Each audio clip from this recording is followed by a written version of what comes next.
relationship. Last time when I spoke to you was love-hate relationship, which is really grown on me. It's like It reminds me of like a late night drive through the desert or something like that. Just the sound of it. Yeah. Can you talk about how you came up with that one? Love-hate was one that was kicking around in my head, and when I'm busy, this tends to happen. That I'll kick around an idea, not really realizing it's kind of subconsciously I'm doing something. And at the time I wrote it, we were still working on like all the songs we had already done. Like we were still like driving back and forth to Nashville, trying to do shows, like doing interviews, thinking about how we're gonna plan everything. And so I was a very busy person when all of a sudden, like this tune that had just been kicking around in there for ages just manifested. And I was like 10 minutes before I needed to be in the studio, and so I'm like, okay, when you get an idea like this, or it starts to finally come to fruition, you can't wait. And so I was actually late to go into the studio because I had to go to the back of the bus and sit down and write it all out, because it was like I'd been working on it in my sleep or something. It was really the oddest thing.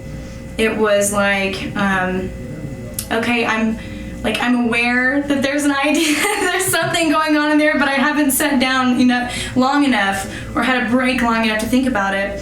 I think the first time I had the idea for love-hate relationship was, I was talking to a friend of mine, and she's like, well, I love him, but I hate that he does this. And then it wasn't very long, I was talking to another friend of mine. She's like, well, I love this, but I hate it also. And I was like, you know what? That's a common phrase people use too. I have a love-hate relationship with this or that. And I think that's the duality of nature. It's a total dichotomy. And it's not unique to me or you or anybody else. It's a common thing, but I hadn't really put much thought into it. So it was one of those things that my brain worked on until I finally had a minute to sit down and sort it out, to organize it. And that's how it came about. And when I came up front, I sat down and played it for the guys. I was like, hey, check out this tune. Like, it's pretty cool. It's different. And they were like, wow, like that is different, but I really like it. Like you said, it takes a minute to grow on people, because it's not it's not what you expect. I guess it's not things that you expect to hear, but they're like, I think we should put it on the album. I'm like, really, that soon? They said, why not? It's fresh. Maybe it'll come off completely different than the other ones.